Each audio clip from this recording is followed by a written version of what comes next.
We're going to do something a little different in the podcast today. I want to ask you a question.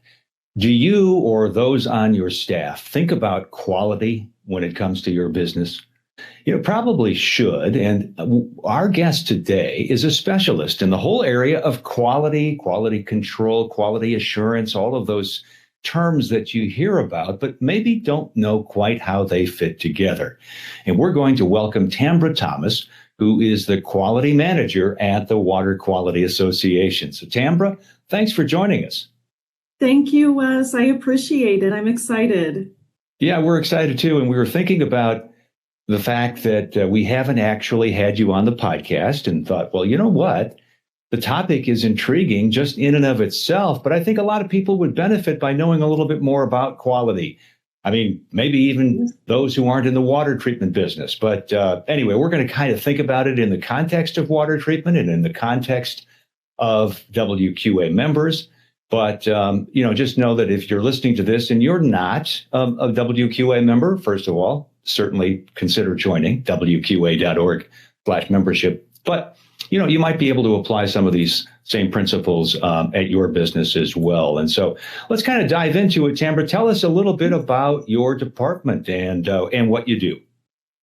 Yes. So I am the quality manager at WQA, and I have been with WQA for 10 years now. And I would say my main responsibility is to ensure that our accreditations are maintained for the product certification and the laboratory programs. I do also work with all of our other departments within WQA to also bring quality to their areas. Great to hear. So let's kind of delve into this area of quality. What is quality? How does the quality department work? What kind of functions do you have that pertain to the other departments on staff? Yes, so great question. So we have what you'd call the classic quality functions. And that is something that both myself and my assistant work on. And it involves functions like managing our corrective actions, logging continuous improvements, performing internal audits, and many others. We also, in addition to that, have a team that works solely on data verification and creating test reports for our product certification clients.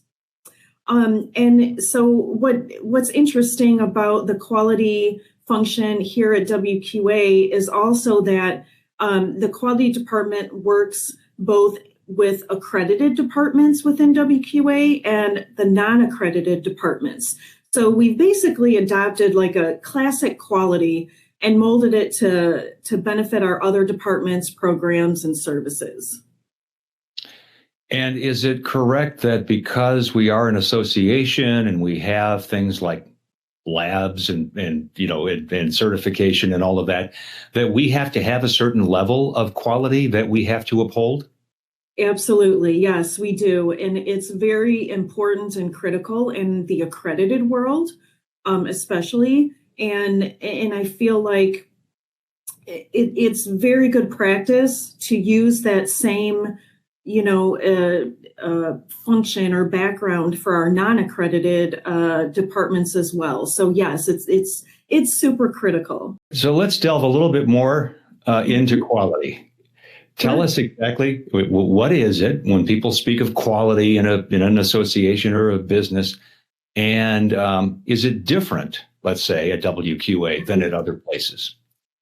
Right. Okay. So I would say that quality can be summed up with 4 key processes. The first one is quality planning. So this is like the quality management of our programs. The second one is quality assurance, which also is like the quality management of our programs. The third one I would say is quality control. And so that basically is ensuring quality is maintained in all organizational processes on a smaller and more detailed level. And then fourth, continual improvement, which this really is the most classical quality function. So quality at WQA is largely focused on maintaining our several accreditation programs. And this would be definitely similar to other organizations, which also hold accreditations, in that it is a critical and necessary and certainly required function. So yeah, that's what I would say is the same. And again, it just depends on what the organization is, but there are definitely similar, functions of quality that expand across many organizations. Is the fact that we have a quality department, we've got people working on quality issues like those that you said, quality control, quality improvement, how does that help the membership at large and in general? Yeah, so I would say the stronger the quality department, the better services that WQA in particular provides for our members. And that's key. And it gives them the confidence that WQA is operating at a high level of quality services. Very good. Well, let me do it this way. Let me ask you a question in the form of finishing a sentence. So let's say we had a sentence here.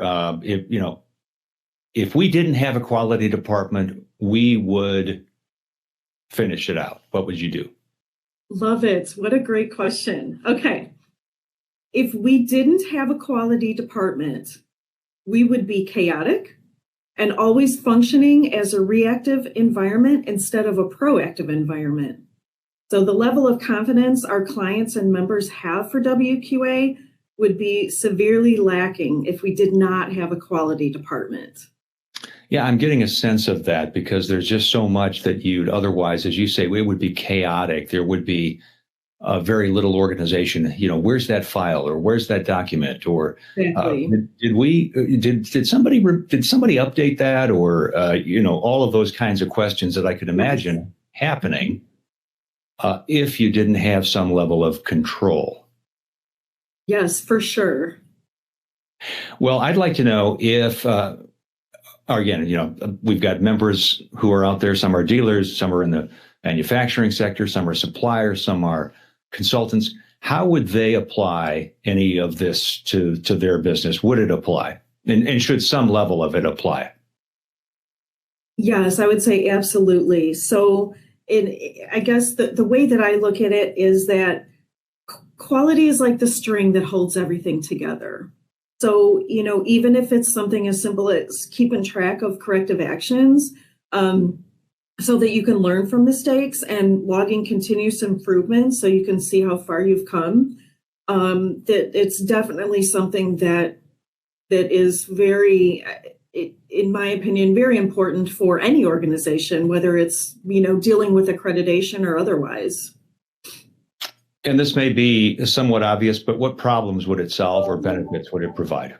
Yes, so it would solve systemic errors or mistakes and ensure that their recurrence is minimized. It would also provide a more consistent approach to everyday business functions. So I'm guessing there might be somebody out there thinking, I don't know a whole lot about quality. I may not have thought much about quality, but it's starting to sound like it's a good idea.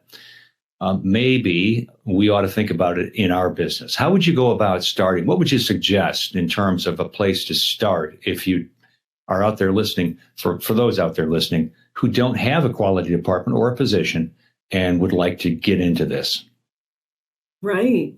So I would say the best way to start is, first of all, to get some training on quality concepts. So there's many ways you can do this. One great resource is ASQ, that's American Society of Quality. You can visit their website at asq.org.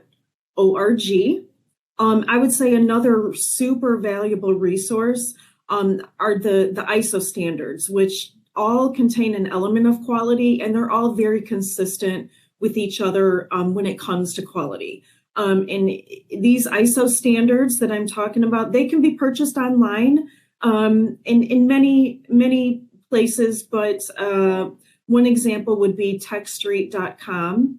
And so, yeah, I would say start with training, take a look at the ISO standards, that ISO, And that really does give a good background of what quality means to, especially accredited departments or, accredited associations, organizations, and such.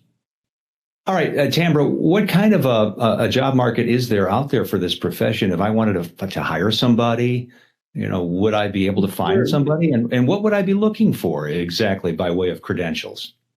Yes. So I think a great place to start, or something great to think about would be LinkedIn. The quality sector, I guess you'd say, is very prevalent. So you will find quality in many, many organizations. I would say if you're looking for like a qualification for someone in the quality department, or especially a quality manager, that would be like a bachelor's degree in like a science related field. So particularly chemistry or biology. A background in ISO standards is a must. So again, that's something to take a look at. Quality in an accredited environment would definitely need knowledge of working with quality principles in the accreditation world, including working with internal audits and external audits. All right. Well, this has been very interesting. And maybe 2023 is the year that you bring quality to your business or organization. It'd be kind of fun to think that maybe this podcast prompted that thought. So, Tambra, if a member company wants to reach out for more information, they like what they hear, but they need a little help, a little prompting perhaps. How would they do that? Yes, absolutely. Anytime. I'm happy to speak with members. You can contact me anytime. My contact info is tthomas@wqa.org. My phone number is 630-929-2541. And this has been a top quality production of the Water Quality Association. Wouldn't you say, Tambra? I would say it, yes. Thank you so much, Wes. I appreciate the time. Not at all. And we really appreciate talking to you. As I said, great idea that we just hadn't gotten around to. And so hope this was an inspiration to many. Tambra Thomas, Quality Manager at the Water Quality Association. Thanks so much.